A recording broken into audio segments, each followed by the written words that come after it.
Hello मेरे प्यारे दोस्तों, तो आज की वीडियो होने वाली है जो भी इस समय ऑन गोइंग एनिमे चल रहे हैं जो कि एयर होते हैं जुलाई से अक्टूबर के बीच में। तो इस सीजन के मैं सारे एनिमे कवर कर दूंगा। और अगर आप इस चैनल पे नए हैं तो सबसे पहले जाकर इस चैनल को सब्सक्राइब कर दो, क्योंकि इस चैनल पे ऐसी काफी अलग अलग तरीके के एनिमे के कंटेंट आते रहेंगे। तो अब बिना किसी देरी के वीडियो को स्टार्ट करते हैं। तो एपिसोड की शुरुआत करूंगा मैं जो भी हमारे पुराने एनिमे रिटर्न आए हैं। सबसे पहला एनिमे ओशिनोको सीजन 2। इस बार इस एनिमे का एनिमेशन पिछली बार से भी काफी अच्छा है और स्टोरी भी ठीक तरीके से कंटिन्यू की गई है। तो अगर आप ओशिनोको सीजन 2 का वेट कर रहे थे तो जाके उस एनिमे को देखो। और अब अगला एनिमे है टावर ऑफ गॉड सीजन 2। इस एनिमे के बारे में आप में से मैक्सिमम लोग जानते भी नहीं होंगे, क्योंकि इसका सीजन 1 तब आया था जब जुजुत्सु काइसन एयर भी नहीं हुआ था। लेकिन जब ये एनिमे आया था तब इस एनिमे ने बहुत ज्यादा पॉपुलैरिटी गेन कर ली थी और ये बहुत सारे एनिमे फैन के बीच में बहुत ज्यादा पॉपुलर भी हो गया था। और इसके सीजन 1 को एनिमेट किया था टेलीकॉम एनिमेशन फिल्म्स ने, और ये एनिमे उस टाइम पे क्रंचीरोल के ऊपर एयर भी हुआ था। तो मैं इस बात से पूरा का पूरा श्योर हूँ कि आप लोगों ने सीजन 1 नहीं ही देखा होगा। तो आप एक बार जाके इस एनिमे के सीजन 1 को चेकआउट कर सकते हो। और अब जो ये सीजन 2 है, इस बार इस एनिमेशन का एनिमे स्टूडियो और डायरेक्टर दोनों के दोनों चेंज हो चुके हैं, जिसे एनिमेट किया है द आंसर स्टूडियो ने। और एनिमे देखने के बाद एनिमेशन में तो कोई कमी नजर नहीं आई है। तो आप लोग चाहो तो इसका सीजन 1 एंड सीजन 2 कंटिन्यू कर सकते हो। डिसअपॉइंटमेंट तो आपको बिल्कुल नहीं होने वाली। और अब हम बात करते हैं उन नए एनिमे पे जो पहली बार एयर हो रहे हैं। तो पहला एनिमे है विक्टोरिया वॉर्न एंड स्वॉर्ड, जिसके अभी तक 5 एपिसोड एयर हो चुके हैं। शॉर्ट में बोला जाए कि ये एनिमे कैसा है, तो इस एनिमे को आप देखोगे तो आपको हैरी पॉटर की याद तो जरूर ही आ जाएगी। लेकिन इस एनिमे को बनाने के अंदर काफी सारा पैसा खर्चा किया गया है, जो कि इसके एनिमेशन को देख के साफ साफ दिखाई देता है, क्योंकि इसका हर एक सीन काफी ज्यादा खूबसूरत बनाया गया है।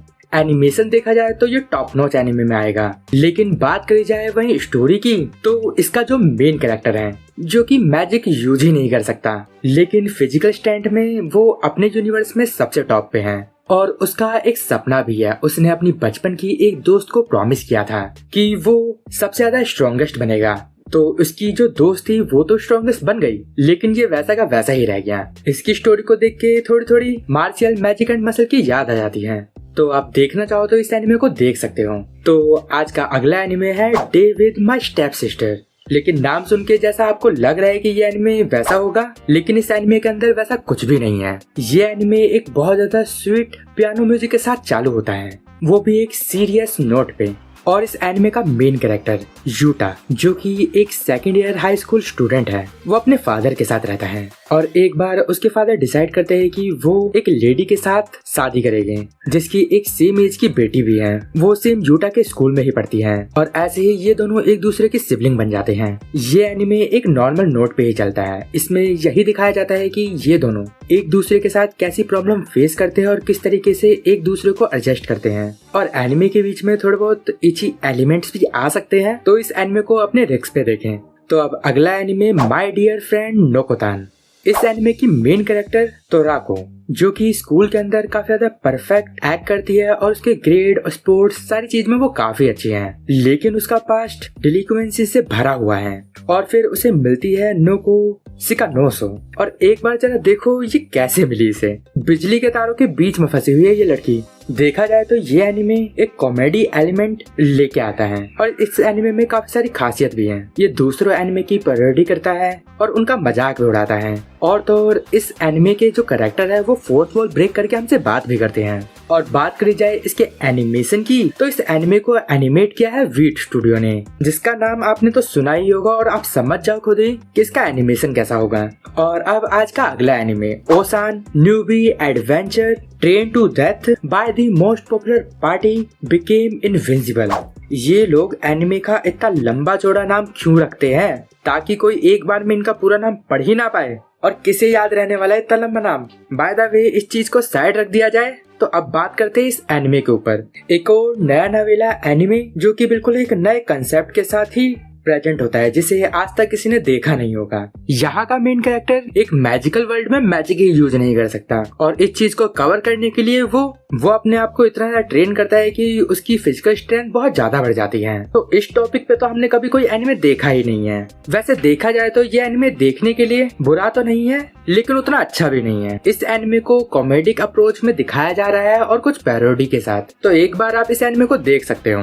तो अब अगला एनिमे है सूडो हारम। इस एनिमे का सीधा सा मतलब है फेक हारम। तो ये एनिमे एक गर्ल के ऊपर है जिसे एक्टिंग में इंटरेस्ट है, तो वो ड्रामा क्लब को ज्वाइन कर लेती है और ये खुद अपने आप में ही बहुत सारे अलग अलग कैरेक्टर को प्ले करती है, वो भी एक लड़के के साथ, वो भी एक फ्लर्टी वे में। तो एनिमे को देख के आपको जलन होने वाली है कि आप उस लड़के की जगह क्यों नहीं हो। अगर आपको ये फीलिंग लेनी है तो आप इस एनिमे को देख सकते हो, बस एक डिस्क्लेमर के साथ, अकेले में देखना इस एनिमे को। और अब ऐसे एनिमे की बात ही कर रहे हैं तो अगला एनिमे है, इस एनिमे का नाम है 2.5 डायमेंशनल सेडक्शन, जिसे एनिमेट किया है जेसी स्टाफ ने। तो इस एनिमे का मेन कैरेक्टर का नाम है मासामुनि और इस लड़के को रियल गर्ल्स में बिल्कुल भी इंटरेस्ट नहीं है। इसे तो सिर्फ 2D गर्ल में इंटरेस्ट है, जैसे कि कुछ लड़कों को होगा भी। उसे रियल वर्ल्ड के गर्ल्स में बिल्कुल इंटरेस्ट नहीं होगा, लेकिन उसे एनिमे गर्ल पसंद होगी। सेम वैसा ही कुछ इसके साथ भी है। और आपको लगता होगा कि ये लड़का सिर्फ अपने वाइफू कैरेक्टर को ही सिम करता होगा, लेकिन ऐसा नहीं है। यहाँ पर ये जो लड़की है ये भी सेम इस लड़के के वाइफू कैरेक्टर को पसंद करती है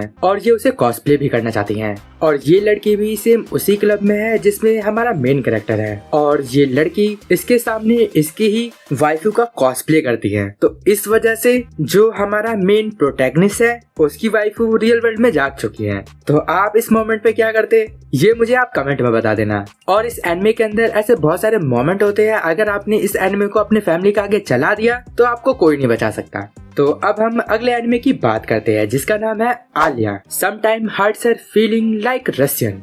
तो इस एनिमे की मेन कैरेक्टर हाफ जैपनीज और हाफ रशियन है और दिखने में भी ये बहुत ज्यादा खूबसूरत है। तो हो सकता है कि आप इसे अपनी वाइफू बना लो, लेकिन ये जो लड़की है वो लड़कों से बिल्कुल भी बात नहीं करती, लेकिन इसकी क्लास का एक लड़का है जो कि इसे पसंद करता है। और ये जो लड़की है बाहर से तो सख्त दिखाती है लेकिन अंदर से नहीं है। तो ये अपनी फीलिंग्स को वहाँ पर बोलती है लेकिन रशियन में, ताकि किसी को कुछ घंटा समझ ना आए। लेकिन एनिमे के बीच में एक ट्विस्ट ये भी है कि जो वो लड़का है उसे रशियन आती है और ये बात इस लड़की को नहीं पता, तो वो अपनी भावनाओं को रशियन में उसके सामने बोल देती है। तो वहाँ पर जो वो लड़का है वो ऐसे एक्ट करता है कि उसे घंटा को समझ नहीं आ रहा।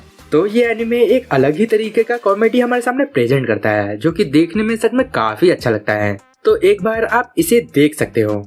तो अब हम अगले एनिमे की तरफ बढ़ते हैं, सुसाइड स्क्वाड इसेकाई। नाम से ही आप समझ गए होंगे कि suicide squad as a anime, जिसे एनिमेट किया है वीट स्टूडियो ने। और मुझे नहीं लगता कि आपको सुसाइड स्क्वाड के बारे में कुछ बताने की भी जरूरत है। तो अब अगला एनिमे दी इल्यूसिव समुराई। इस एनिमे का मेन कैरेक्टर जिसका नाम तोक्युकी होजोई है। ये पूरा एनिमे एक समुराई वर्ल्ड में सेट है, लेकिन जो हमारा मेन कैरेक्टर है उसे समुराई बनने में बिल्कुल भी इंटरेस्ट नहीं है।